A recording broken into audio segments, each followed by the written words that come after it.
उत्तर प्रदेश में बेसिक शिक्षा के जो इतने भी स्कूल हैं, सरकारी स्कूल, उनमें अध्यापक ऑनलाइन हाजिरी दर्ज कराएंगे। इस आदेश को जारी हुए 5वां दिन है आज। 8 तारीख को आदेश जारी हुआ था कि 8 तारीख से शुरू होगा कार्यक्रम। अभी तक ऑनलाइन हाजिरी के मसले पर सरकारी आदेश के अनुपालन में शिक्षा विभाग कोई बड़ी सफलता नहीं पा पाया, ये जान लीजिए। बेसिक शिक्षा परिषद इस विषय में अभी तक कोई उल्लेखनीय सफलता नहीं पा पाई। प्रदेश भर में गाजियाबाद से गाजीपुर और बस्ती से बहराइच तक बेसिक शिक्षा के लगभग 6 लाख अध्यापकों के बीच में इस विषय पर एकता और एक राय यथावत कायम है कि जब तक हमारी मूलभूत समस्याओं का निराकरण नहीं होता, जब तक हम राज्य कर्मचारियों के समकक्ष हमको सुविधाएं और अवकाश और अन्य सेवा के जो लाभ होते वो नहीं मिलते, जब तक स्कूलों की दशा और दिशा नहीं सुधरती, तब तक हम ऑनलाइन हाजिरी नहीं लगाएंगे। अब दोनों तरफ से रस्सी खिंच रही है, तनाव पड़ रहा है। एक तरफ शासन, दूसरी तरफ अध्यापक वर्ग। और इस बीच में हालत ये कि अभी मैं एक सूची देख रहा था केवल हरदोई जनपद की, जिसमें करीब 85 विद्यालय हैं ऐसे जिनको जिलाधिकारी ने 18 अगस्त तक के लिए बंद कर दिया। किस लिए? चूंकि वहां पानी इस कदर भर गया कि उन विद्यालयों तक पहुंचना ही असंभव हो गया। 83 या 85 विद्यालय, अकेले हरदोई की बात बता रहा हूं, एक जिले की। बस्ती, बहराइच, कुशीनगर, पडरौना, आजमगढ़ क्या स्थिति है वो छोड़ दीजिए, ये तो हरदोई की बात बता रहा हूं। अब जहां स्कूल इसलिए बंद हो गए कि वो टापू में तब्दील हो गए, चारों तरफ जलमग्न हो गए, जल ही जल, ऊपर जल, नीचे जल ही जल ही जल। अब वहां क्या ऑनलाइन क्या ऑफलाइन, वहां तो सारी लाइन ही खराब हो गई।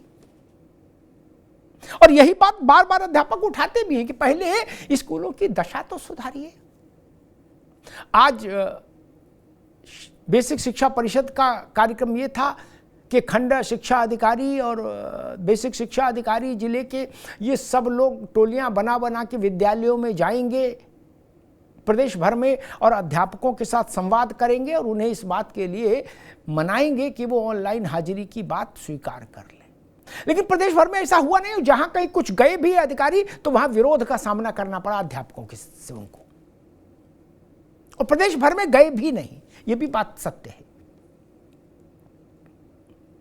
दोनों तरफ से तनातनी की स्थिति ये कि कोई झुकने को तैयार नहीं। न शासन अभी वो आदेश वापस लेने की स्थिति में अपने को है पा रहा है, और ना अध्यापक ऑनलाइन हाजिरी के सरकारी आदेश को स्वीकार करने की मन स्थिति में। इसी बीच में एक वो आया कि एक डीएम साहब गए थे चेकिंग करने, तो उन्होंने एक अध्यापक का मोबाइल चेक कराया तो उसमें पाया कि 2 घंटा या 2.5 घंटा उसने मोबाइल पर बिताए। अब एक सवाल ये भी उठता है कि खंड शिक्षा अधिकारी और जिला से बेसिक शिक्षा अधिकारी और दुनिया के जितने भी शासन प्रशासन से जुड़े अधिकारी हैं, इनके सबके मैसेज भी तो मोबाइल पर ही आ रहे हैं। मास्टर के, हेडमास्टर के नहीं आ रहे ना। जब शिक्षा का पूरा तंत्र ही मोबाइल पर चल रहा है मित्र, मैसेज पर, व्हाट्सएप पर, तो अध्यापक मोबाइल नहीं रखेगा, मोबाइल नहीं देखेगा तो गुनाह हो जाएगा। सारा काम आप उसी पर तो करा रहे हैं। फलाने खंड शिक्षा अधिकारी के यहां इतने बजे मीटिंग में पहुंचे, ये सूचना डाकिया से थोड़ी ना आ रही है, ये तो मोबाइल में गिरती आके टप से। और अगर स्कूल के घंटों में अध्यापक मोबाइल नहीं खोलेगा, डीएम साहब की बात मान ले, तो फिर सरकारी काम कैसे चलेगा? इसका भी तो कोई उत्तर दे। मैं वो उदाहरण तो दे ही नहीं रहा कि मंत्री, मुख्यमंत्री और चीफ सेक्रेटरी ऐसे स्तर के बैठकों में बड़े नौकरशाह चुपचाप अपने मोबाइल पर धीरे से क्रॉसवर्ड पहेली खेलते देखे जाते हैं। ऐसे तमाम चित्र हैं। सोते पाए गए वो तो अलग है, ये खेलते देखे गए नहीं।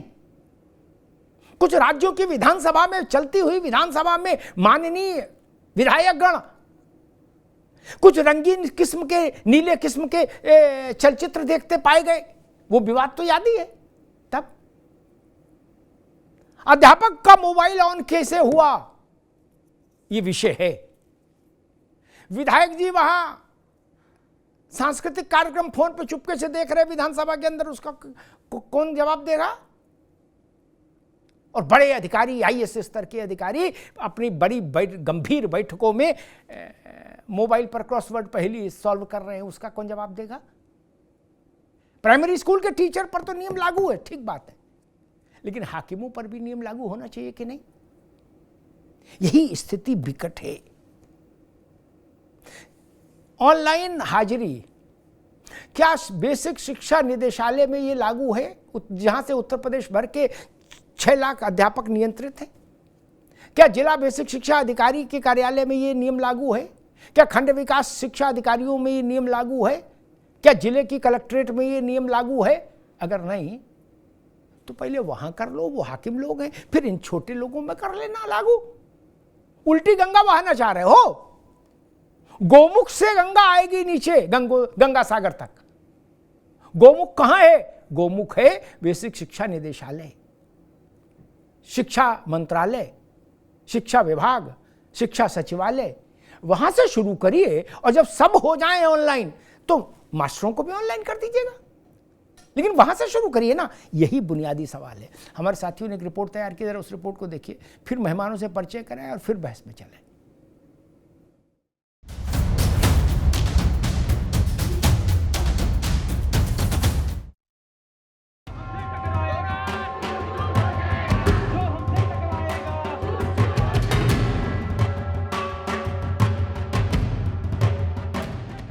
उत्तर प्रदेश में बीते 8 जुलाई से ऑनलाइन हाजिरी के मुद्दे पर मचा घमासान अभी तक किसी समाधान पर पहुंचता नहीं दिख रहा है, बल्कि हर रोज बढ़ते टकराव और तनाव में बात बिगड़ती सी दिख रही है, क्योंकि सरकार और शिक्षा विभाग अपने आदेश के साथ खड़े हैं, तो वहीं 6 लाख शिक्षक पूरी तरह से विरोध में खड़े हैं।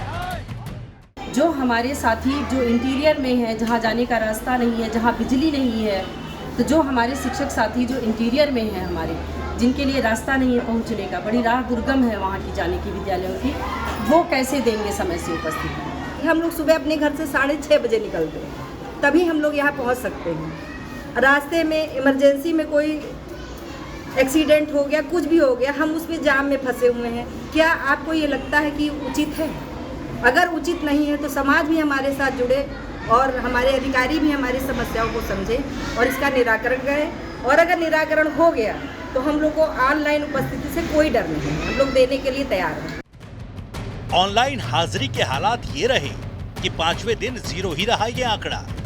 और तो और शिक्षकों के विरोध प्रदर्शन का सिलसिला अब तो सोशल मीडिया के साथ साथ शहर शहर में बीएसए कार्यालयों तक भी जा पहुंचा है। तमाम शिक्षक संगठनों ने ज्ञापन भी सौंपे हैं। शिक्षकों का कहना है कि इस विवाद में बातचीत की पहल तो करे सरकार। समस्या वो नहीं है, इसके मूल में बहुत सारी समस्याएं हैं जिनका समाधान किए बिना ऑनलाइन हाजिरी का आदेश पारित करना एक सरासर ज्यादती है बेसिक के शिक्षक के साथ। अब ऑनलाइन हाजिरी से पहले शिक्षक जहां हाफ ईएल, राज्य कर्मचारियों की तरह 30 ईएल, 15 सीएल और दूसरे विभागों की तरह प्रतिकर अवकाश वाली मांग पर अड़े हैं, तो वहीं सख्त हुई सरकार भी बहिष्कार करने वाले पर एक्शन की तैयारी में जुट गई है। सरकार और शिक्षा विभाग ने मानदेय रोकने, वेतन काटने और निलंबन जैसी विभागीय कार्रवाई करने का प्लान किया है। देखिए, समाजवादी पार्टी शिक्षकों के साथ खड़ी हुई है। भारतीय जनता पार्टी की सरकार में प्राथमिक विद्यालयों के जो हालात है, जो स्ट्रक्चर है, उसमें कहीं कोई सुधार नहीं है। अगर डिजिटल सिग्नेचर वाला जो प्रकरण है वो लागू होता है तो कहीं ना कहीं जो प्रशासन की मनमानी है वो बढ़ेगी, जो शिक्षकों का उत्पीड़न है, मानसिक उत्पीड़न है, वो बढ़ेगा। शिक्षक बनाम सरकार के संग्राम में सियासत भी सजने लगी है। अखिलेश यादव ने जहां बीजेपी को शिक्षक विरोधी करार दिया, तो वहीं कांग्रेस भी कूद पड़ी है। शिक्षकों की डिजिटल अटेंडेंस लेने से पहले उत्तर प्रदेश की सरकार को, आदरणीय योगी आदित्यनाथ जी को चाहिए कि अपने मातहतों की, यानी अपने मंत्रियों की, चीफ सेक्रेटरी की, डीएम की, डीआईओएस की, बीएसए की, इन सब की डिजिटल अटेंडेंस लें, ताकि ये पता चल सके कि उस डिजिटल अटेंडेंस में व्यवहारिक दिक्कतें क्या हैं। बहरहाल ऑनलाइन हाजिरी के मुद्दे पर 5 दिन बाद भी वही हालात हैं। वहीं 10 सीटों के उपचुनाव से पहले 6 लाख शिक्षकों के मुद्दे को विपक्ष ने तुरंत कैच कर लिया। ऐसे में ये मामला सरकार के लिए नए संकट का सबब हो सकता है। वहीं 5 दिन से मचे संग्राम में सवाल यही है कि कब तक मचेगा ऐसे घमासान, आखिर कैसे निकलेगा समाधान। समाधान कैसे निकलेगा, और संवाद के बिना समाधान निकलेगा भी तो कैसे निकलेगा, ये बड़ा प्रश्न है। मेहमानों साहब का परिचय कराएं और गंभीर और संवेदनशील बहस का आरंभ करूं, उससे पहले 15 सेकंड के लिए रुकूंगा, एक छोटा सा अवकाश, तुरंत लौट रहे। Where the software engineer meets the cool UI UX designer, meets the gifted content writer to create the big dream. The world comes together at Sharda University. So where are you? मेहमानों साहब का परिचय करा दें। राघवेंद्र सिंह जी हैं, Bharatiya Janata party के प्रवक्ता, राघवेंद्र जी का स्वागत है। कपिश श्रीवास्तव जी हैं, समाजवादी पार्टी के प्रवक्ता, कपिश जी का स्वागत है। विजय कुमार बंधु हैं, अध्यक्ष हैं अटेवा के, विजय बंधु जी का स्वागत है। आलोक पांडे जी हैं, राजनीतिक विश्लेषक, आलोक जी का बहुत स्वागत। आलोक जी, आपसे बात शुरू करूँगा। ना ये झुकने को तैयार, ना वो झुकने को तैयार, रास्ता कैसे निकलेगा? और बिना संवाद के तो कोई रास्ता मैंने अपने 35 वर्ष के पत्रकारी जीवन में निकलते देखा नहीं। आप अपने दफ्तर में बैठे रहिए, वो अपने विद्यालय में है, ठीक है, फिर तो यही होता रहेगा। और संवाद की कोई कोशिश गंभीर रूप से हो रही हो, ऐसा मुझे दिखता नहीं। आलोक जी। सर, आपने मेरे मुंह की बात ही छीन ली। मैं यही कहने जा रहा था कि संवाद ही एक इसका हल है। संवाद के सिवाय कोई रास्ता नहीं है। और जिस तरह से दिखाई दे रहा है वो संवादहीनता की स्थिति है। लोकतंत्र में संवादहीनता अच्छी बात नहीं है। शिक्षक और सरकार के बीच में संवादहीनता और अच्छी बात नहीं। लेकिन प्रश्न ये है कि मैं इस टॉपिक में जितना मैं संकोच किया, मतलब मुझे तैयारी करनी पड़ी बहुत ज्यादा, मुझे लगा भाई बोलूं क्या, क्योंकि कभी सरकार सही लगती है और कभी शिक्षक सही लगते हैं। सरकार इसलिए सही लगती है कि एजुकेशन व्यवस्था में बच्चा प्रमुख है, स्टूडेंट प्रमुख है, वो बालक प्रमुख है। बालक बैठा रहता है अनअटेंडेड, टीचर लेट हो जाता है। एक स्कूल में 4 टीचर, चारों लेट, मतलब 2 घंटे बच्चा बैठा हुआ बाहर अनअटेंडेड, चारों के चारों लेट है। उनमें कॉम्बिनेशन नहीं बन पाया, एक और स्कूल नहीं पहुंचा। मेरे घर के बगल में प्राइवेट स्कूल है, कुर्नी गांव, कानपुर में, कानपुर नगर, नहीं अनअटेंडेड बच्चे बैठे रहते हैं। तो ये भी एक प्रॉब्लम है। सरकार उसको अगर कंट्रोल करती है, टीचर को रेगुलर करने के लिए, क्या समस्या आई है? तो जो प्रॉब्लम आ रही है कि नेट नहीं है, रोड नहीं है, इस वजह से, तो ये प्रॉब्लम सरकार देखी। ऑनलाइन में आप समय से आए, समय से जाए, ये बाध्यता तो होनी चाहिए, क्योंकि सरकार ने पिछले 7 सालों में बहुत अच्छे प्रयास किए कि आप समय से आइए। लेकिन मुझे ये कहते हुए दुख होता है, मेरा मित्र है, नाम ले लूंगा नहीं, उसके ऊपर कार्रवाई हो जाएगी। महीने में 10 दिन पता नहीं जाता, पता नहीं कैसे बीएसए से मैनेज करता है। तो ये बड़ी प्रॉब्लम है सर। ठीक है आलोक भाई, उसको कंट्रोल करने की कोशिश कर। आऊंगा आपके पास। मैं विजय बंधु के पास चलूं, फिर दोनों राजनीतिक मित्रों के पास चलूं। उससे पहले एक जानकारी रखूं, क्योंकि कई बार जानकारी के अभाव में चीज़ें एक पक्षीय हो जाती हैं, एकांगी हो जाती हैं। यह जो सरल रास्ता होता है उस पर सब लोग चले जाते हैं। महाजना एन गता सपंथा, जिधर सब बड़े लोग जा रहे बोले उधर ही सही है। प्राइमरी स्कूल का टीचर क्या क्या करता है, इसमें पढ़ाई छोड़ दी मैंने अभी। आलोक जी आप समझो, विजय बंधु को पता ही है, हमको एक ने भेजा, अध्यापक ने, बोले भाई सबका आधार सत्यापित करो, फिर वो ऑनलाइन करो, जिनका आधार ना बना हो उनका स्वयं आधार बनवाओ, खाना बनवाकर खिलाओ मिड डे स्कीम में, दूध फल सब्जी लाओ मंडी से, ठीक, पुस्तकें बांटकर ऑनलाइन फीड करो, अभिभावक का आधार फीड करो, बैंक से सीड कराओ, बाल गणना करो, जनगणना करो, निपुण लक्ष्य हासिल करो, बिना सफाई कर्मी के लेटरिन को स्वच्छ रखो, पेयजल की समुचित व्यवस्था करो, बोट बनाओ, घर घर सर्वे करो, मीटिंग में जाओ, ट्रेनिंग करो, चुनाव के पहचान पत्र बांटो, चुनाव की पर्ची बांटो, चुनाव भी निपटाओ, काउंटिंग भी कराओ, विद्यालय की मरम्मत कराने की जरूरत हो तो मरम्मत कराओ, एक एक पैसे का हिसाब दो, पोलियो ड्रॉप आ जाए तो वो भी पिलवाओ, बोर्ड परीक्षा में जाओ। ये सारे काम ऑफलाइन करो और फिर ऑनलाइन हाजिरी लगाओ। बोलो सियावर रामचंद्र की जय। तब ये टीचर के काम है, ये टीचर के काम है। सफाई कर्मी नहीं, लेटरिन स्वच्छ साफ क्यों नहीं है? बीएसए साहब आए झांका, बोले सस्पेंड करो 5 टीचरों को। बोले टट्टी साहब क्यों नहीं है? इसलिए भर्ती किया था टीचर को। बाल गणना, जनगणना, बुढ़े की गणना, जवान की गणना सब अध्यापक ही करेगा।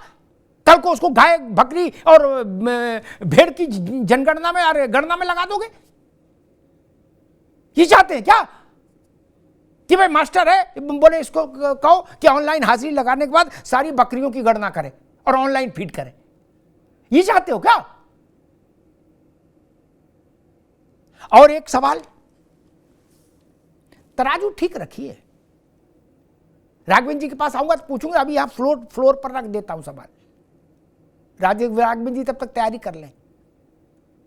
ये 6 लाख अध्यापक किससे नियंत्रित है? बेसिक शिक्षा निदेशालय से। बेसिक शिक्षा निदेशालय में ऑनलाइन हाजिरी लागू है, हाँ या ना? वो उत्तर देना होगा मुझे। वहां से चलो डायरेक्टर, ज्वाइंट डायरेक्टर का ऑफिस से होते होते जिला के बेसिक शिक्षा का ऑफिस और फिर खंड शिक्षा अधिकारियों के ऑफिस, निचली इकाई, उनके सबके ऑनलाइन लग रही है। और अगर उनके यहां ऑनलाइन नहीं लग रही तो शिक्षक को फांसी पर चढ़ा दोगे? बोले ऑनलाइन नहीं लगाओगे तनख्वाह रोक देंगी तुम्हारी। ये तरीका ठीक नहीं और मंजूर भी नहीं होना चाहिए। पहले सास करके दिखाए तो ना बहू करेगी। क्या वहां लागू हो गया? हो गया तो सरकार बता दे। मैं अध्यापकों से अपील करूंगा कि भाई आपके जब बड़े ऑनलाइन हाजिरी दे रहे तो आप क्यों नहीं देंगे? विजय बंधु, मुझे बताइए, शासन के स्तर से, सर्वोच्च स्तर से कोई बातचीत की पहल शुरू हुई? सर बहुत बहुत धन्यवाद आपका जी। और आपने बड़ा सवाल और महत्वपूर्ण सवाल किया। 5 दिन आज हो गए। इतना बड़ा संकट है, इतनी बड़ी समस्या है, बताई जा रही है, चारों तरफ चिल्लाया जा रहा है, अध्यापकों की गरिमा और उनके सम्मान के खिलाफ तमाम चीजें लिखाई जा रही हैं।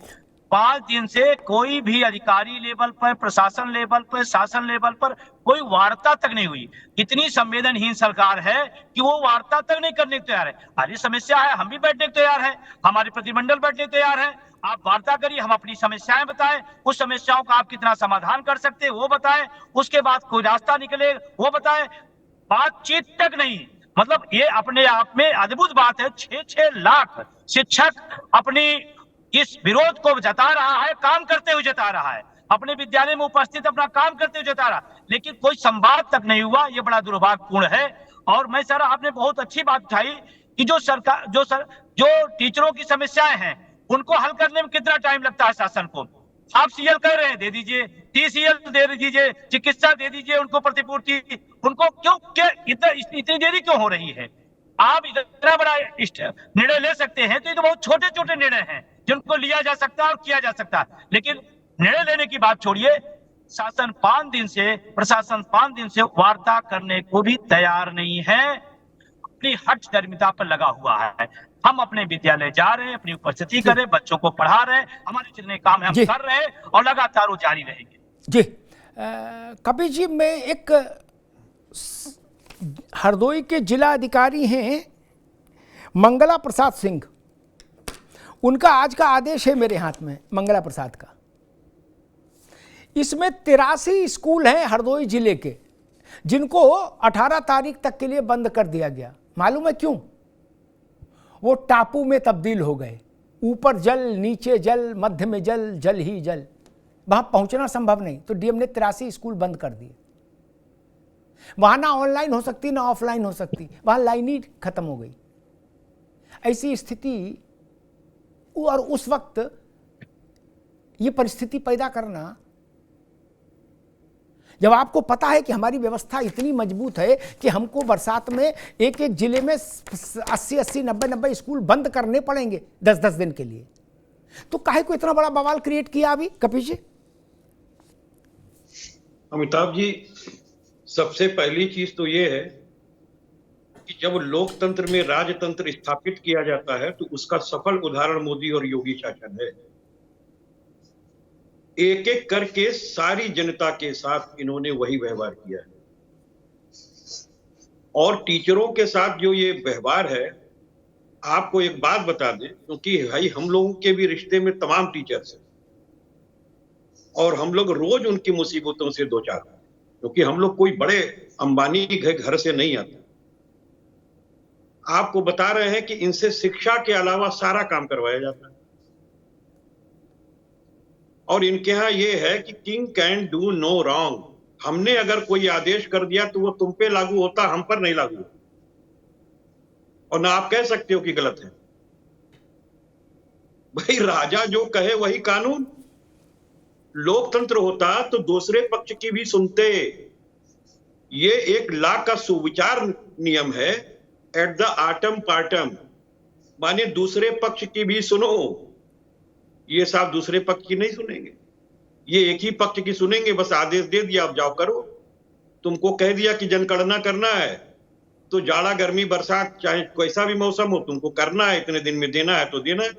इनकी फिलॉसफी ये है कि ये जो सरकारी नौकरी है, इन नौकरों से बहुत चिढ़ते हैं, और उसका कारण है चिढ़ने का। पूछ लेते हैं कि अरे भाई शिक्षकों को बताओ, ABCD पढ़ा रहे हैं और ये प्राइमरी शिक्षक हैं, 8th वाले शिक्षक हैं, इनको 70-70 हजार रुपया मिल रहा है। क्यों भाई किसानों, अगर इनका 10,000 रुपया कर दिया जाए और आपको उसी का खाद थोड़ा कम कर दिया जाए, कहना है तो कैसा रहेगा? पीछे से योगी मोदी योगी। तो ये इनके सिस्टम में ये काम नहीं करते। शिक्षकों से बेजा काम करवाया जा रहा है। और आप मुझे बताइए टेक्नोलॉजी इस स्तर पे है क्या? आप मुझे बता दीजिए, इनकी रजिस्ट्री ऑफिस में रजिस्ट्री नहीं हो पाती। हम तो एक प्रैक्टिशनर लॉयर हैं, इसलिए आपको कह रहे हैं। रोज उस तरीके की चीजों से दो चार होते हैं। जहां से ये अनुभाग कमाता है, दिन का दिन सर्वर फंस जाता है और पता चलता है 2 रजिस्ट्री हुई, 4 रजिस्ट्री हुई, और ऑनलाइन आपने कराया हुआ है, पिछले दिन चल रहा था तो पता चला 200 रजिस्ट्री जो है ऑनलाइन है और होती 10 है। ठीक बात कपिल जी। मैं राघवेंद्र जी के पास चलूंगा। राघवेंद्र जी, 2 बुनियादी सवाल जो मैंने उठाए कि पहले गोमुख से गंगा चले तब गंगा सागर जाए। आप गंगा सागर से गोमुख ले जाना चाहते हो गंगा। कंचन वर्मा जो हैं वहां से ऑनलाइन हाजिरी शुरू कराओ, डायरेक्टर जनरल बेसिक शिक्षा, और होते होते खंड विकास शिक्षा अधिकारी तक ऑनलाइन रखो। उन सब में ऑनलाइन करा दो। जिस दिन करा दो उस दिन बताओ तो हम लोग भी पैरवी करें शिक्षकों से कि भाई आप भी ऑनलाइन आ जाओ। एक दूसरा, 27 काम मैंने गैर शिक्षण के बदगिनाए आपको अभी। क्या? जनगणना से लेके मतगणना तक। अब पशुगणना बची है, वो भी शायद इनके हिस्से ही आएगी, जहां तक मुझे लगता है, जब भी होगी। 27 काम वो जो पढ़ाई से जिनका कोई वास्ता नहीं। और तीसरी बात ये कि 5 दिन हो गए, 6 लाख अध्यापकों का प्रश्न है। इसके लिए तो मेरे ख्याल से अधिकारियों को किनारे करके राजनीतिक पहल होनी चाहिए थी संवाद की। अधिकारी तो छोटी चीज है नहीं राघवेंद्र जी, लोकतंत्र में इसके लिए तो सर्वोच्च स्तर पर पहल हो जानी चाहिए थी पॉलिटिकल लीडरशिप के साथ। नहीं, 6 लाख लोग सड़क पर हैं। छोटी बात है क्या कि DIO निपट लेगा, कि BSA निपट लेगा, कि कंचन वर्मा निपट लेंगी? राघवेंद्र भाई,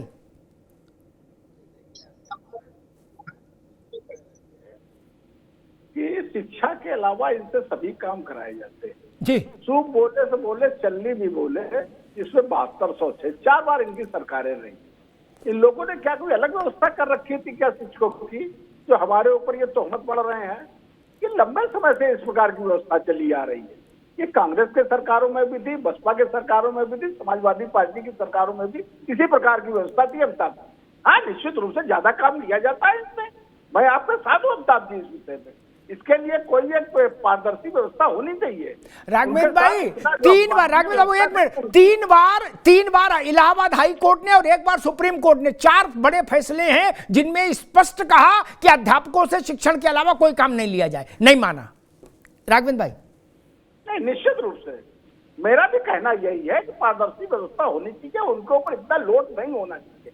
लेकिन दूसरा पक्ष ये भी है, अभी आप कह रहे थे कि अन्य विभागों में या इस प्रकार की व्यवस्था नहीं, हमारी सरकार जो है डिजिटल अटेंडेंस की व्यवस्था कर रही है, बायोमेट्रिक अटेंडेंस की व्यवस्था कर रही है।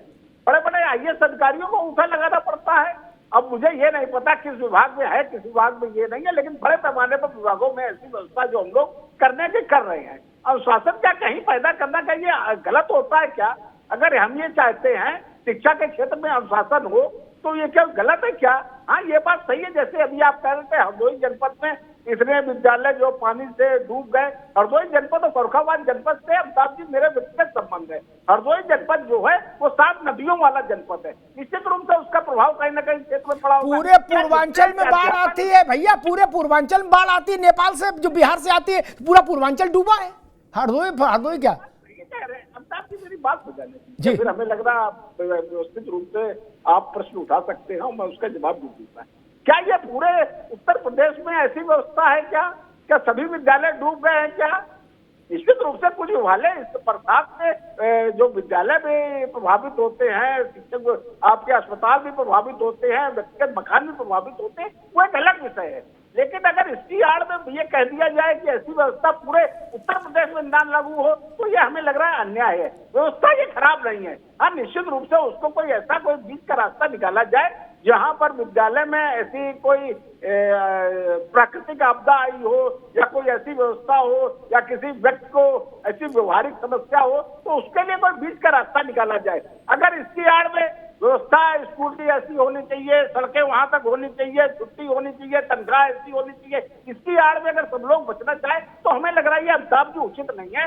व्यवस्था जो है बायोमेट्रिक अटेंडेंस की व्यवस्था गलत नहीं है। बायोमेट्रिक राघवेंद्र भाई ठीक, आते दोबारा आपके पास। आप बायोमेट्रिक नहीं, आप प्लेटिनम बायोमेट्रिक टाइप का कुछ और अपग्रेडेड वर्जन ले आओ, हमें दिक्कत नहीं।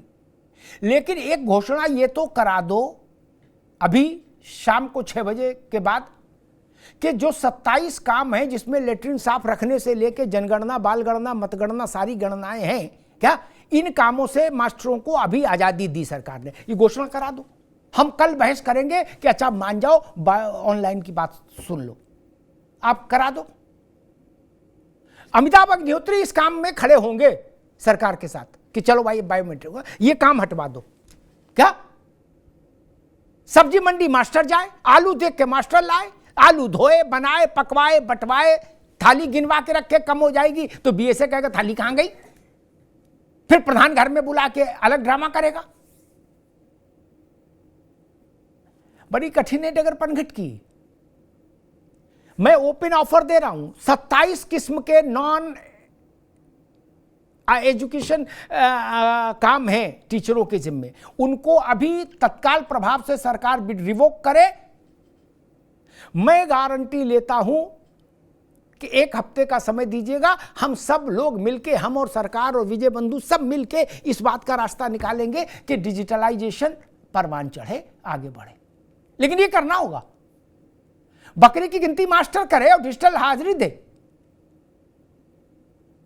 डिजिटल हाजिरी जो परसेप्शन है ना, वो क्या है, इलीट कहा जाता, निजी क्षेत्र में पूरा डिजिटल नहीं है क्या?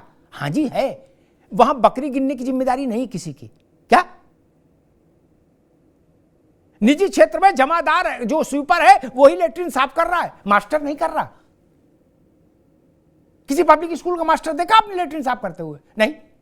ये सब्जी लाते हुए तो वो ऑनलाइन देगा? भैया आलोक जी गलत कहूं तुरंत टोक देना।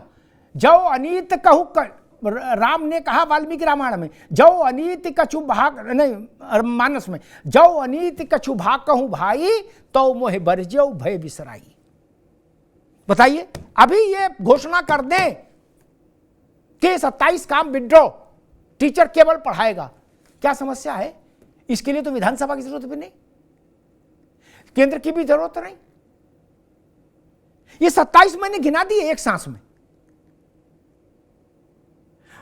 मरम उसमें पानी टपकने लगे स्कूल में, तो भी मास्टर की जिम्मेदारी है कि ऊपर मोमिया लगाए जाके। क्या उसके लिए अलग से कोई स्टाफ नहीं आता है? आलोक जी, जब हम इलीट हो जाते हैं अचानक से कि नहीं, no offline, only online attendance, सब कुछ डिजिटल कर दिया, तो फिर लेटरिन के लिए एक आदमी भी रख लेना चाहिए। नहीं, आलू लाने के लिए एक लड़का रखना चाहिए। जनगणना, बाल गणना, मतगणना के लिए अलग व्यवस्था होनी चाहिए। नहीं आलोक जी? सर, मैं वो कह रहा था कि उस समय जो मैंने बात की थी उसी को मैं थोड़ा सा आगे बढ़ता हूँ। मैंने कहा कि शिक्षक समय से पहुंचे, लेकिन वो शिक्षक हो, आपने शिक्षक को पीयू से लेके प्रशासनिक तक सब पकड़ा रखा है। तो अरे भाई, जो आलू मंडी से, अरे आलोक बाबू, तू कहता है कागज देखी, मैं कहता हूं आखन देखी। मैं तो किताब पढ़ी नहीं। जो आदमी मंडी जाएगा, सरायपुर मंडी गया है आलू लेने, वो कैसे ऑनलाइन समय पर आ जाएगा स्कूल? जी, यही कह रहा हूँ कि जब आपने शिक्षक को मल्टीपर्पज काम दे रखे हैं, तो फिर जब शिक्षक अकेले वो शिक्षक नहीं है, प्रशासनिक भी ले रहे हो, चपरासी का भी ले रहे हो और कुक का भी ले रहे हो, तो फिर डिजिटल का हक आपका खत्म हो जाए। अगर शिक्षक को शिक्षक रखिए तो डिजिटल बिल्कुल आप तुरंत कर दीजिए, लेकिन अगर शिक्षक को आप चपरासी से लेकर के सारे काम कराते हैं, सर 65 काम है। मैंने प्राइमरी टीचर से कई चीजों से अपने मित्रों से बात की, बोले भैया 65 काम और करते हैं, हमसे ज्यादा सुपर ह्यूमन भारत में कोई नहीं। प्रधानमंत्री नरेंद्र मोदी जी होंगे, बाकी भी प्राइमरी टीचर। इस देश में 2 ही लोग सुपर ह्यूमन हैं। तो अगर आप सुपर ह्यूमन की तरह बात करते हैं, तो फिर आप फिर उनको सुपर ह्यूमन की तरह उनकी सुविधाएं बढ़ाइए। आप 70,000 में सुपर ह्यूमन नहीं पा सकते आप। इसलिए प्राइमरी टीचर को टीचर रहने दीजिए, फिर डिजिटल लीजिए। लेकिन अगर सर फिर रिपीट करता हूं, अगर आप उन्हें चपरासी बनाते हैं, जमादारी का काम कराते हैं, कुक भी बनाते हैं, तो डिजिटल लेना उनके साथ अव्यवहारिक है, अनैतिक है, शोषणकारी। ठीक, मैं एक बात नहीं समझ पाया। कहा जा रहा है कि डिजिटल में आपत्ति क्या? अनुशासन तो सब में होना चाहिए, अच्छी बात है। विजय बंधु, आप पास आ रहा हूं। मैंने 5 बार अब तक रियलिटी चेक कराया उत्तर प्रदेश में, 2012 से लेके अब तक। कपिल जी आप भी सुन लो, उसमें सबकी सरकारें आ गई, बहन जी की भी, अखिलेश यादव की भी और योगी जी की भी। 3 सरकारें तो आई गई। ठीक, हर मुख्यमंत्री ने कलेक्टर और कप्तान को आदेश दिया कि भाई 9 बजे से 11 बजे तक दफ्तर में बैठोगे। क्या 5 बार कराया, 10% से ज्यादा IAS IPS कभी मिले ही नहीं कि अपने दफ्तर में। जनता बाहर भकवाई घूम रही, उन पर तो लागू नहीं हो पा रहा डिजिटल और समय का अनुशासन। मैंने घड़ी दिखा दी साहब के दफ्तर की कि देखो 10:30 बज गया, साहब नहीं है, उनकी तौलिया रखी है। विजय बंधु, प्राधिकरण चले जाओ, बाबू नहीं मिलेगा। तहसील चले जाओ, पटवारी नहीं मिलता, नायब तहसीलदार नहीं मिलता। तहसीलदार तो मिल जाए तो समझ लो भगवान मिल गए। मैं सर ये कह रहा हूं, वो लोग डिजिटल नहीं करते हैं क्या? सर मैं कह रहा हूं कि अगर आप डिजिटल पर ही इतना जोर दिए हैं, जैसे सारी शिक्षा व्यवस्था डिजिटल से सुधर जाएगी। इसका मतलब अभी तक अध्यापकों ने कोई पढ़ाया नहीं, किसी को IAS PCS डॉक्टर किसी को बनाया नहीं। यहाँ तमाम लोग वक्ता लोग बैठे, वो भी किसी शिक्षक ने उनको पढ़ाया होगा, उन्हीं शिक्षकों से पढ़ के, उसी प्राइमरी से पढ़ के। मैं तो कहता हूँ यहाँ जितने लोग बैठे होंगे लगभग सारे लोग उसी व्यवस्था से निकल के आए हुए होंगे और उसी व्यवस्था से यहाँ पर आज बात तय कर रहे हैं। आज मुझे बड़ा दुख हो रहा है सर कि चारों तरफ शिक्षक को कामचोर बता दिया जा रहा है, और जबकि आपने पूरी लिस्ट बता दी कि कितना बड़ा काम लिया जा रहा है, तो कामचोर उसको। और अभी 5 सितंबर आएगा, 5 सितंबर को गुरु की महिमा गाई जाएगी। ये 2 अर्थी बातें, 2 तरह की बातें क्यों कर रहे हैं आप? इसका मतलब इसके पहले जो लोग पढ़ाया लिखाया गया वो बेकार थे, उन लोगों ने पढ़ लिख के आए नहीं। ये भाजपा प्रवक्ता महोदय या आलोक पांडे साहब लोग या जो लोग भी है, ये भी उसी प्राइमरी से पढ़ के आए, वही टीचरों ने पढ़ाया है, उसी व्यवस्था में पढ़ाया है। और आपसे मैं एक निवेदन करना चाहता हूँ, ऊपर से लेकर नीचे तक आपने एक व्यवस्था बना रखी है। फिर अगर जब आप डिजिटल करेंगे तो सीधे DG और टीचर, फिर बीच में व्यवस्था क्यों रखे हैं आप? बंद करिए सारी व्यवस्था, बीसीए, बीएसए, एआरसी, पीआरसी, दुनिया भर की व्यवस्था क्यों है? सब बंद कर दीजिए आप। सीधे टीचर और सीधे डीजी हमारे रहेंगे, बीच में कोई नहीं रहेगा, और बीच में कोई नहीं रहेगा शिक्षकों शोषण भी रुक जाएगा। ये भी एक जरूरी चीज है। और मैं बड़ी विनम्रता से कहना चाहता हूं, ये जो भ्रष्टाचार चल रहा है शिक्षकों का, बिना कोई काम बिना पैसे के नहीं होता है, इसका भी डिजिटलाइजेशन कर दीजिए आप। इस पर आपने जोर नहीं दिया। मैं सर आपसे बड़ी जानकारी के लिए बता रहा हूं सर, अभी तक पिछले साल की तमाम स्कूलों में किताबें नहीं पहुंची। किताब पहुंचाने पर जोर क्यों नहीं हो रहा है? किताब पहुंचेगी, स्कूलों में ज्यादा पढ़ाई होगी, ज्यादा अच्छे ढंग से बच्चे पढ़ेंगे, उस पर क्यों जो है? क्या यही एक फार्मूला है शिक्षा व्यवस्था सुधारने का, और कोई फार्मूला नहीं है क्या? ठीक है विजय बंधु। कपिल श्रीवास्तव, मुझे ग्राउंड की एक बात जाननी ये है कि सचिवालय, निदेशालय स्तर के जितने विभाग हैं वो कार्यालय हैं, प्राधिकरण, तहसील, आरटीओ का ये लाइसेंसिंग वाला जो डिवीजन है, ये जहाँ रजिस्ट्री होती है ज़मीन की, मकान की, वो दफ्तर, वहाँ सब जगह ऑनलाइन हो गया है क्या उत्तर प्रदेश में?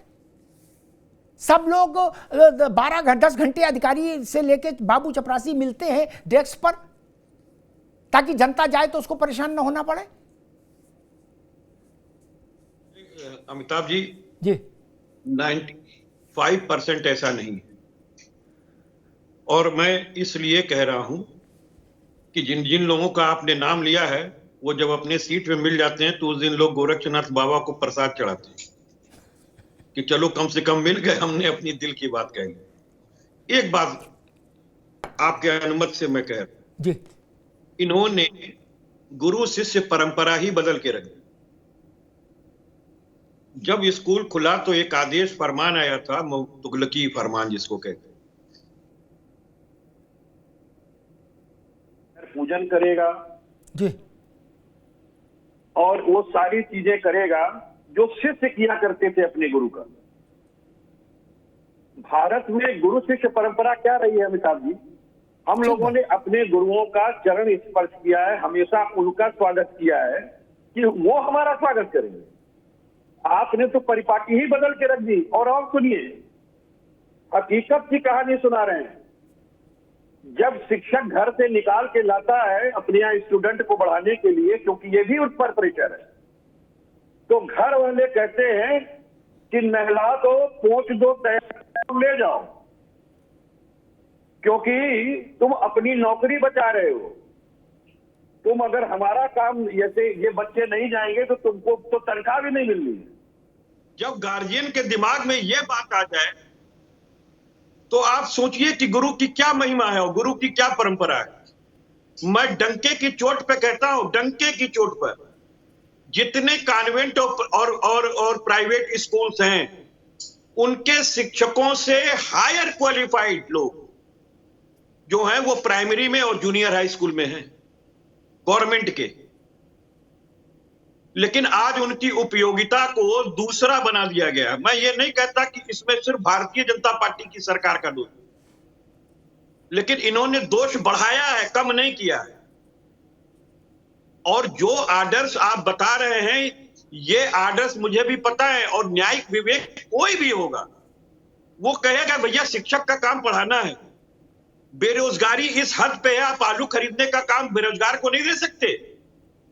आप शौचालय साफ करने का के लिए जो है आप क्या संविदा पे कर्मी नहीं रख सकते, क्योंकि आप परमानेंट नहीं रखोगे, ये तो हमें मालूम। भारतीय जनता पार्टी के लिस्ट में कहीं है ही नहीं कि आप किसी को परमानेंट नौकरी दें, ये लिस्ट में नहीं है। इनकी मजबूरी है जिसमें देते हैं ये। और मैं आपको बता दूं, शिक्षक जब स्टूडेंट्स के अनुसार आएगा, जाएगा, उठेगा, बैठेगा, और या फिर अधिकारियों के अनुसार आएगा, जाएगा, उठेगा, बैठेगा, और प्रधान हड़काएगा, क्लास लेते हैं प्रधान, बहुत दुख होता है। प्रधान जो हैं वो ब्लैकमेल करते हैं शिक्षकों को, और ये सबको पता है कि हमाम में क्या चीज है। और पहले क्या था हम लोग के समय में अमिताभ जी, कि प्रिंसिपल की इतनी हनक होती थी कि सारे लोग समय से आते थे, सारे लोग, ये राष्ट्रीय चरित्र था पहले। ठीक बात लेकिन कबीर जब जी। चोर है की नजर से देखोगे और कहोगे कि ये चोर है तो करेगा क्या? बद अच्छा बदनाम बुरा। ठीक बात कबीर जी। राघवेंद्र जी, मूल बात निकल के ये आ रही, दो बातें। एक तो गैर शिक्षण कार्यों से तत्काल प्रभाव से शिक्षक को मुक्त करिए, और दूसरी बात ये कि अगर ये दवा अच्छी है, मेरा अपना कभी दो नहीं रहे मेरे जीवन में। मैंने जो बात पेंशन के लिए कही, विजय बंधु हमारे साथ कई अवसरों पर बैठे, मैंने कहा, कपीश भाई बैठे, मैंने कहा अगर ये नई पेंशन इतनी अच्छी है तो सांसद को पहले दो। ये रसगुल्ला गरीब के लिए नहीं है, पहले हमारे माननीय सांसदों को खिलाओ। क्या बोले? ना, ये नहीं खाएंगे, गरीब खाएगा। तो मैं उसके विरोध में खड़ा हो जाता हूं। वैसे ही मैं आपसे ये कह रहा हूं, अगर ये डिजिटल हाजिरी इतनी अच्छी है राघवेंद्र भाई, तो उत्तर प्रदेश के, अभी मैं एक काम से चला गया था गाजियाबाद के उसमें कलेक्ट्रेट में एक एसडीएम के पास, पता ही नहीं लग रहा। मैं बिना अपॉइंटमेंट के, बिना कहीं सुने चला गया था, पता ही नहीं कौन कहाँ गया, बाबू बताने को तैयार नहीं। अगर कोई पहचान ना ले तो मिलना मुश्किल। क्या पहचान लेगा तो मिलवा आदमी मिल जाएगा अधिकारी, या उसको कोई बता देगा कि वो आए हैं तो वो आ जाएगा।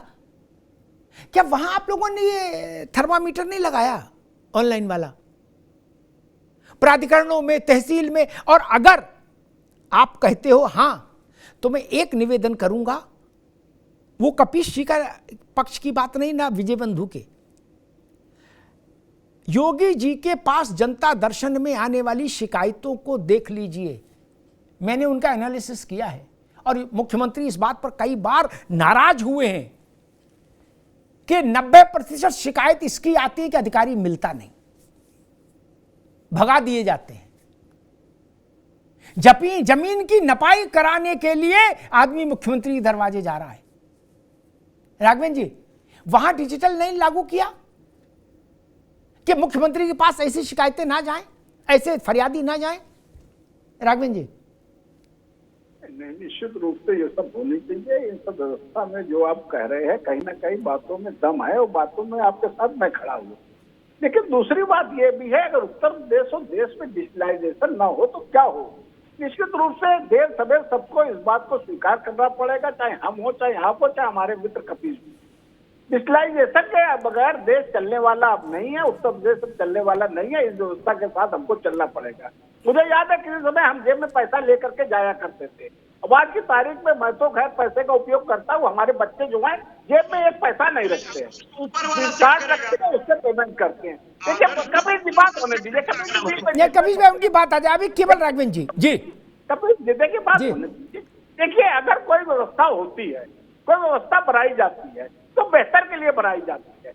आपकी सभी बातें सही हैं, कभी भी बातें जो बोल रहे हैं वो सब बातें सही है, लेकिन अगर आप पर्टिकुलर इस व्यवस्था को देखें, अगर शिक्षकों की ऑनलाइन अटेंडेंस की व्यवस्था है, उसमें अगर कोई खराबी हो तो विषय की बात करिए, पर्टिकुलर उसी विषय की। उसमें तो कोई खराबी नजर नहीं आ रही है।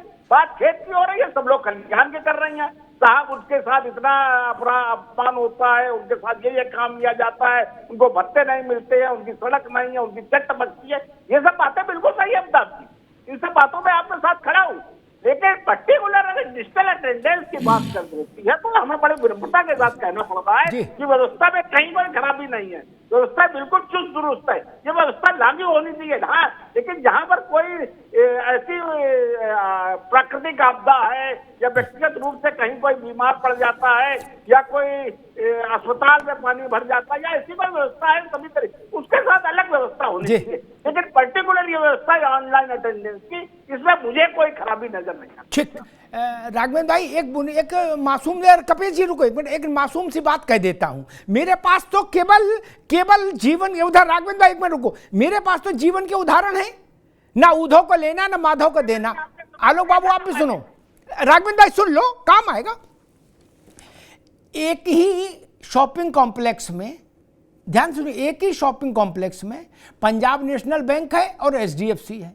क्या पंजाब नेशनल बैंक में आलोक पांडे 4 दिन जाएंगे तब कहीं पासबुक अपडेट करा पाएंगे, जब जाएंगे बोले सर्वर डाउन है, और बाबू अपना पीछे ऐसे कुर्सी पे आराम से झूल रहा है। कह रहे सर्वर डाउन है पांडे जी, कब ठीक होगा भैया? अरे बोले हमको क्या पता यार, जब होगा तो देखेंगे। क्या HDFC में महीने में भी एक दिन ऐसी खबर नहीं आती होगी, 2-3 महीनों में कभी कोई आ जाए कुछ देर के लिए।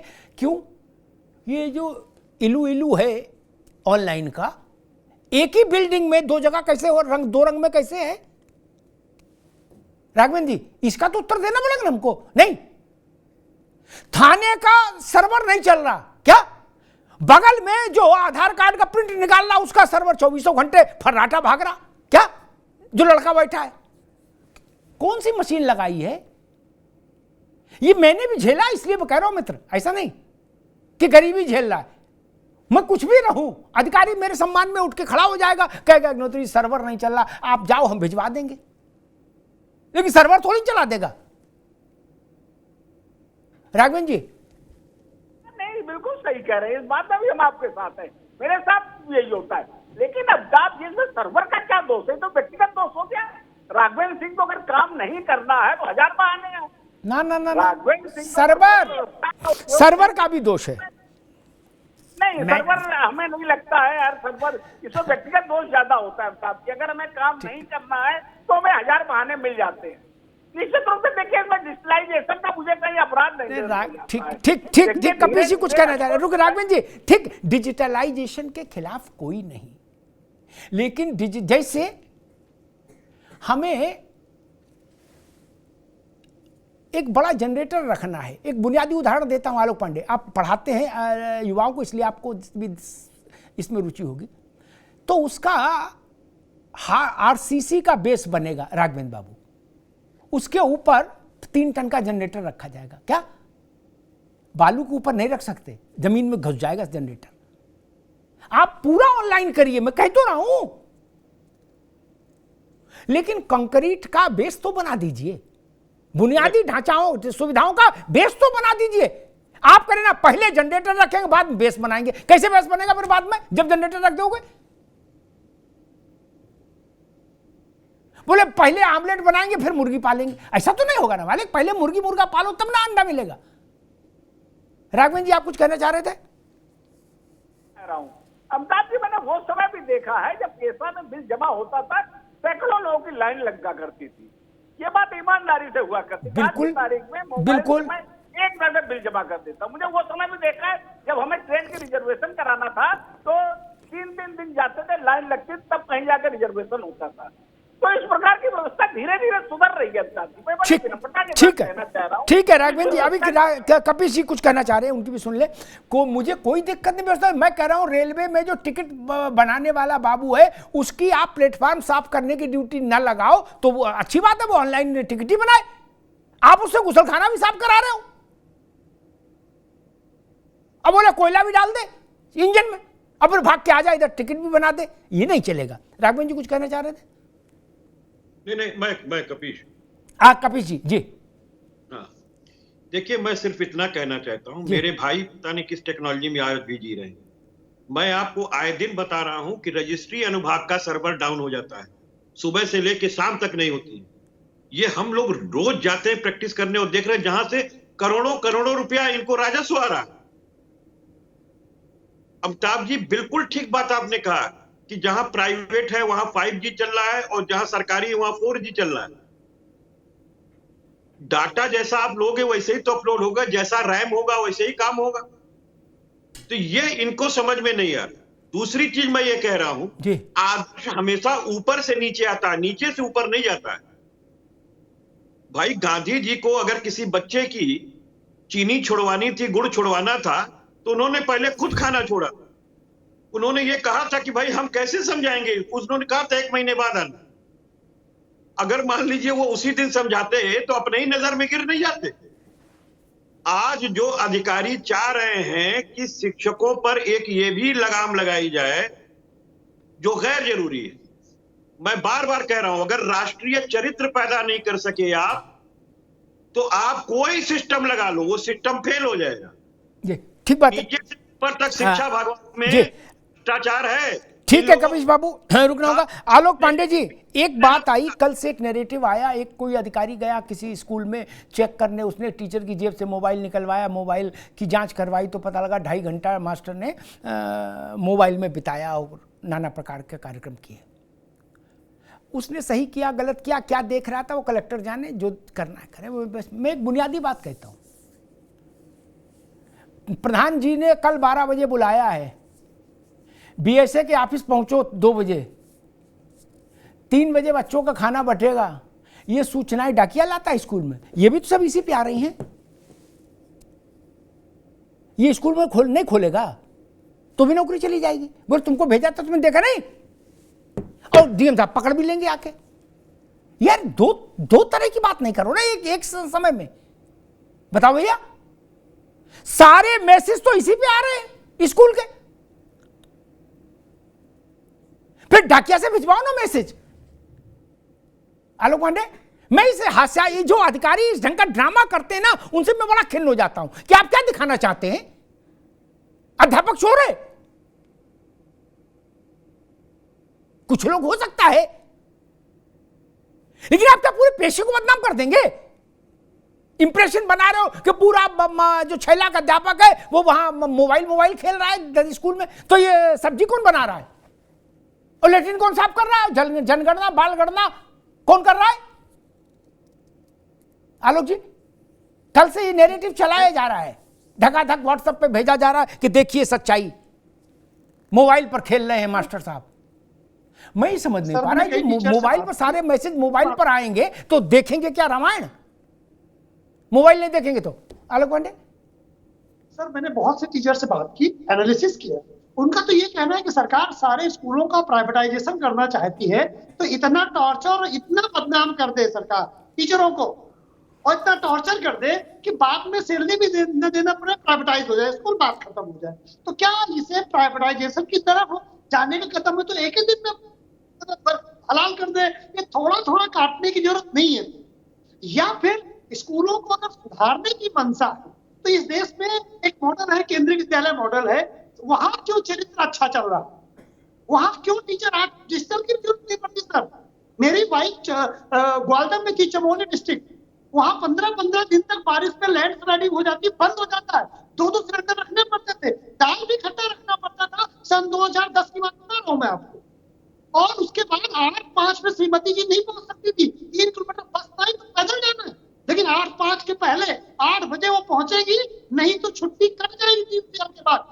3 दिन रेड लगा, आपकी हाफ फेयर, 6 दिन में फुल फेयर गई, कैसा टीचर पहुंचता है?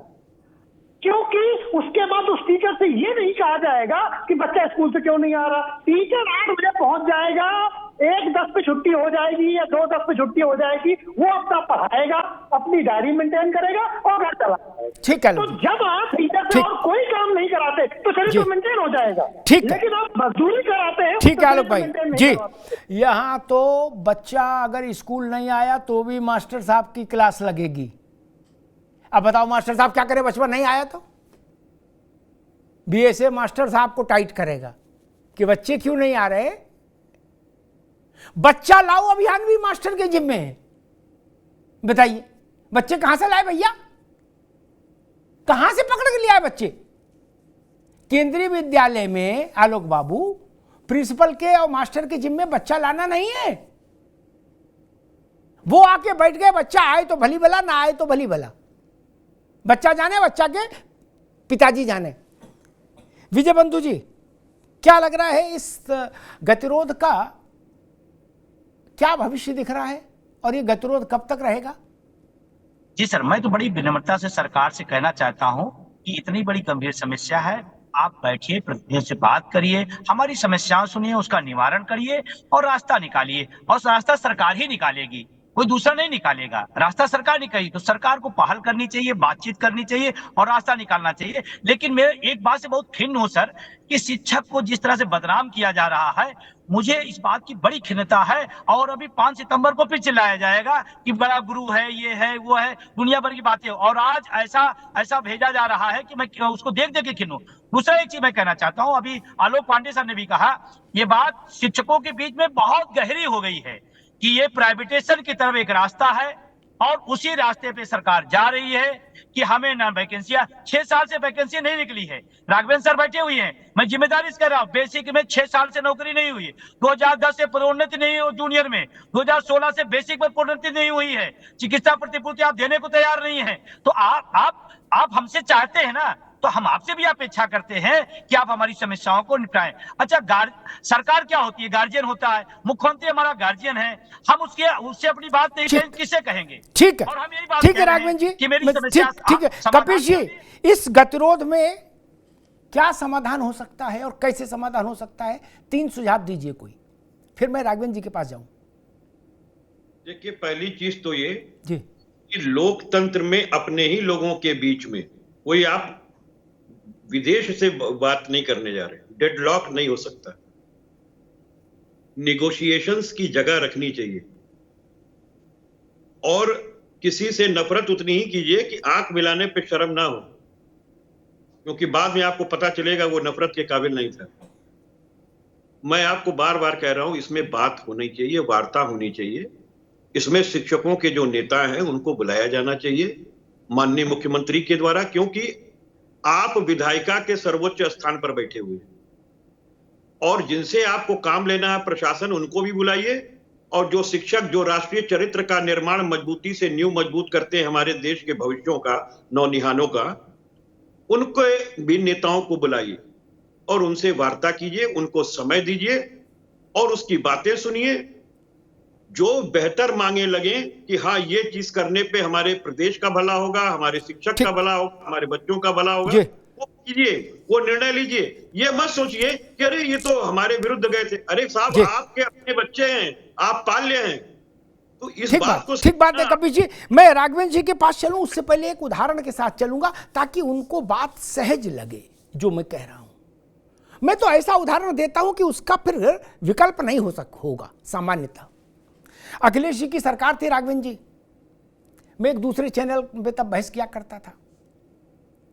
उत्तर प्रदेश राज्य कर्मचारी हड़ताल पर चले गए, पूरे प्रदेश की व्यवस्था चरमरा गई।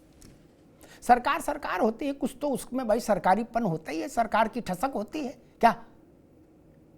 और राजा को कई लोग समझाइश देने वाले भी होते हैं, ज्ञानी गुणीजन क्या। अरे वो कहते साहब छोड़ो, 4 दिन में दिमाग ठीक हो जाएगा क्या।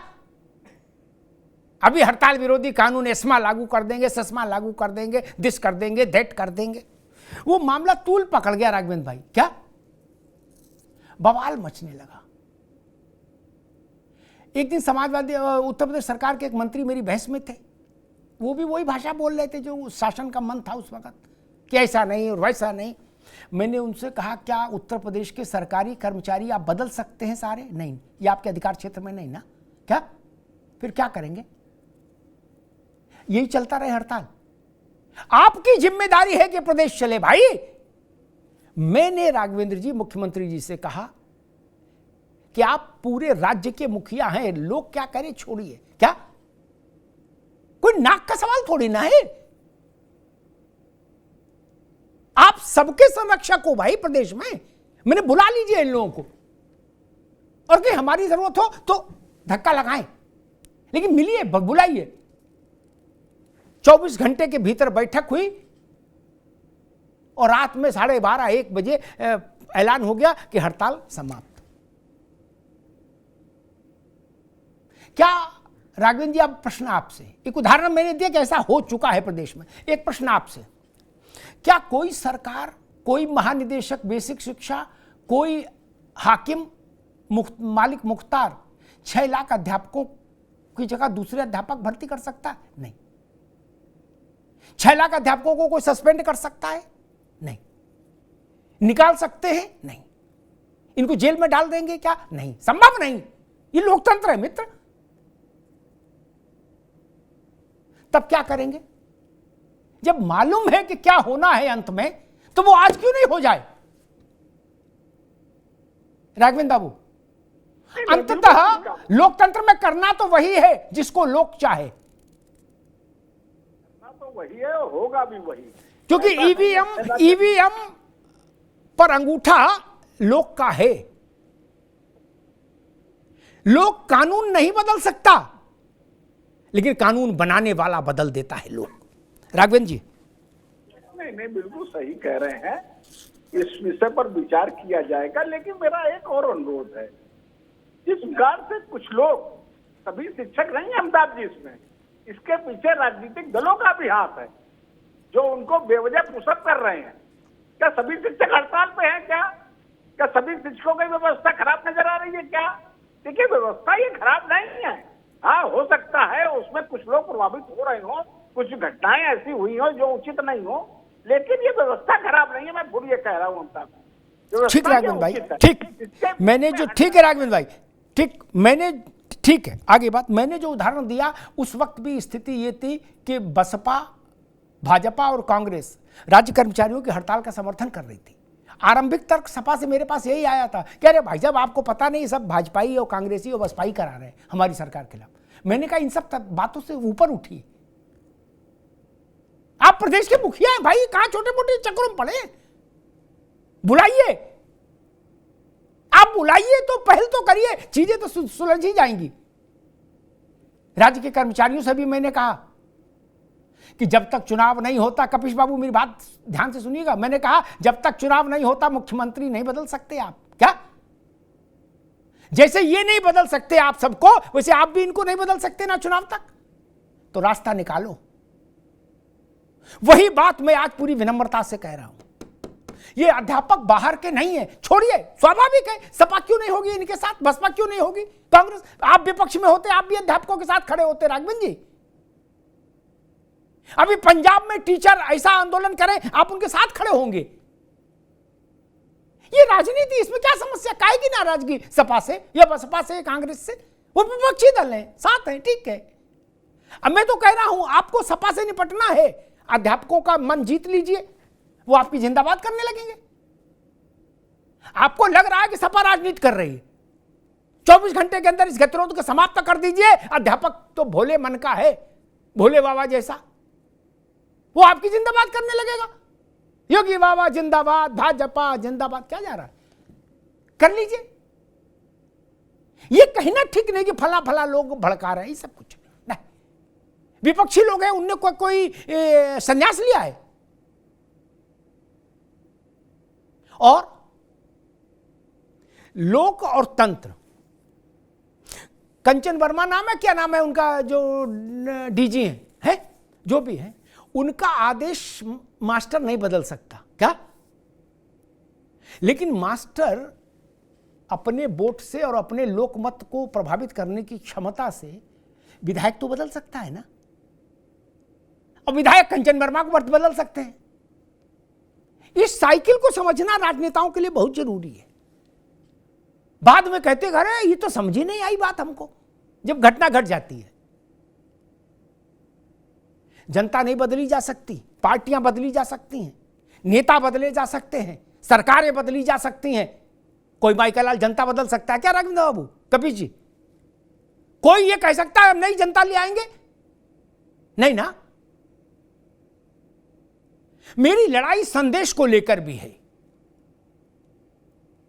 मैं डिजिटलाइजेशन के खिलाफ नहीं, बहुत अच्छा चीज है, हम सुविधा भी बढ़ी इससे, लेकिन मैं, मेरी मंशा और इंटेंट, जो नैरेटिव सेट किया गया वो अभद्र नैरेटिव है कि अध्यापक चोर है, अध्यापक काम नहीं करता, उसको 70,000 रुपया मिलते, 70,000 में टट्टी साफ करवा रहे हो। अभी कपिश जी ने कहा था रखिए ना 12 लाख संविदा कर्मी रखिए शिक्षा के लिए, बेसिक के लिए, हर स्कूल में 2 कर्मी दीजिए। क्या समस्या है? अध्यापक से कहिए आप केवल पढ़ाई पर ध्यान दीजिए, फिर आप सख्ती करिए, हम साथ खड़े हैं। मैं कहूंगा भारतीय जनता पार्टी से, आप अध्यापक को आज इन 27 गैर शिक्षण कार्यों से मुक्त करिए। मैं सरकार के साथ खड़ा हूं कि अनुशासन के दायरे में जो निर्णय सरकार करे, अध्यापक उसका पालन करें। लेकिन 36 किस्म के काम उनके कंधे पर डाल के, ये ठीक नहीं। और एक बात कहूं, मेरे जैसे जो लोग लोक जीवन को जानते हैं, जिए हैं, जानते नहीं, जिए हैं, पढ़े नहीं, जिए हैं, वो सहमत होंगे कपिश बाबू, राघवेंद्र बाबू के या विजय बंधु, आलोक जी, मास्टर क्यों बनता है आदमी? अध्यापक क्यों बनता है? उसमें तनख्वाहें तो अब थोड़ी ठीक हुई हैं, उससे पहले तनख्वाहें तो नहीं थी भैया। समाज में प्रतिष्ठा, क्या अन्यथा लेखपाल नहीं बने? कपिल जी, लेखपाल बनने में ज्यादा फायदा है भैया। पटवारी लेखपाल, झोला भरा रहता, झोला, किसी की सरकार रहे। आलोक जी गलत कह रहा? मास्टर के पास क्या है? अरे गांव किसी खेत से 2 भुट्टे भी तोड़ के ले आए तो वो किसान दौड़ा लेगा, क्या मास्टर साहब कहां ले जा रहे? और अगर उसके पास जो एकमात्र पूंजी थी प्रतिष्ठा, क्या कि जहां गया लोगों ने कहा गुरु जी पान लगे, आओ आओ गुरु जी आओ बैठो बैठो, क्या आप वो प्रतिष्ठा खत्म करना चाहते हैं? क्या ये साबित करना चाहते हैं चोर है, काम चोर है, अनुशासन नहीं मानना चाहता? यही तो उसकी पूंजी है मित्र। अध्यापक के पास और क्या है? शिक्षा मित्र भी अध्यापक हैं आपकी किताब में, उनको 10,000 रुपया मिलता है। 10,000 रुपया आलोक बाबू, 10,000 रुपया में 31 दिन परिवार का भरण पोषण करना है, अपने बुढ़े माँ बाप की देखरेख करनी है, बिटिया की शादी करनी है, बेटे की को कारोबार कराना। 10,000 रुपया, बताइए। अनुदेशक भी टीचर है आपकी लिस्ट में, तब ना 6 लाख हुए। उसको 9,000 रुपया मिलता है, 300 रुपया रोज। क्या चाहते हैं उससे? क्या चाहते हैं? आत्मोत्सर्ग कर दे? क्या चाहते हैं? और छोटे से छोटा काम कराइए, प्लम्बर का को बुला लीजिए, बिजली के मैकेनिक को बुला लीजिए, जितने भी इस ढंग के प्रोफेशनल कोर्सेज के लोग हैं अपने घर में बुला लीजिए। 200 रुपया आने का लेते हैं, कुछ खराबी होगी उसका अलग बताएंगे, लेते हैं ना। शिक्षा मित्र को उतना भी नहीं मिल रहा पूरे दिन में, क्या हाफ सीएल क्यों, आधी छुट्टी क्यों नहीं दी जा सकती भाई? हमको आधे दिन का काम है, कुछ जरूरी है जा सकते, पूरे दिन की छुट्टी कैसे लगा दोगे? क्यों नहीं? बाकी जगह मिल रही ना सरकार में। सरकारी मैं 3 बातें कहूंगा राघवेंद्र बाबू से, यानी भारतीय जनता पार्टी से और सरकार से 3 अनुरोध करूंगा। शिक्षकों के ये 27 किस्म के बेसिर पैर के काम जो शिक्षक की गरिमा के साथ खिलवाड़ करते हैं, उनसे शिक्षक को मुक्त करिए, तत्काल शिक्षक की गरिमा बहाल हो। एक। दूसरा, शिक्षक कामचोर है, शिक्षक मुफ्त की तनख्वाह ले रहा, ये घृणित नैरेटिव फैलाना बंद किया जाए। तीसरी बात, शिक्षक को सरकारी कर्मचारी मान लीजिए। सरकारी कर्मचारी मानने से क्या होगा वो विजय बंधु लिख के बता देंगे, मैं उसके डिटेल में नहीं जा रहा। सिर्फ 1 लाइन का राजाज्ञा जारी हो जाए कि आज से बेसिक शिक्षा परिषद के 6 लाख अध्यापक राज्य कर्मचारी माने जाएंगे। राघवेंद्र जी 3 काम करा दीजिए, मैं इस विषय में अध्यापकों को राजी करने में अपनी पूरी प्राण ऊर्जा लगा दूंगा, पूरी प्राण ऊर्जा लगा दूंगा, और मुझे भरोसा है कि मानेंगे अध्यापक। सिर्फ 3 काम करा दीजिए, विजय बंधु जी फिर मानेंगे ना बात हमारी। 3 काम है, आधे घंटे में तीनों की राजाज्ञा जारी हो सकती है। किसी के लिए विधानसभा जाने की जरूरत नहीं, विधेयक की जरूरत नहीं। ये एग्जीक्यूटिव ऑर्डर जो होते हैं ना आलोक जी, आप तो जानते ही हो, आईएएस बच्चों को पढ़ाते हो, एग्जीक्यूटिव ऑर्डर से ये तीनों काम हो जाएंगे। उत्तर प्रदेश के हर गांव में, उत्तर प्रदेश के हर शहर के हर मोहल्ले में कल दिवाली मन जाए, अगर आज घोषित कर दें कि राज्य कर्मचारी मान लिया अध्यापक को, कल दिवाली मन जाएगी। दिवाली दिन में होली, रात दिवाली हो जाएगी एक ही दिन में। आप करो तो। मेरा काम था सुझाव देना, मैंने दे दिया, शेष हरि इच्छा और जन इच्छा। धन्यवाद। Where the software engineer meets the cool UI UX designer, meets the gifted content writer. To create the big dream, the world comes together at Sharda University. So where are you? संवाद होना ही चाहिए। सरकार अध्यापकों की है और अध्यापक सरकार के हैं, फिर संवाद क्यों नहीं हो रहा? संवाद में अहंकार का कोई विषय नहीं होना चाहिए। यह अहंकार का विषय नहीं। हमारी सरकार, हमारे अध्यापक, बीच का रास्ता क्यों नहीं निकल रहा? बीच का रास्ता निकलना चाहिए, लेकिन वो निकलेगा कैसे? वो विश्वास से निकलेगा, संवाद से निकलेगा। धन्यवाद।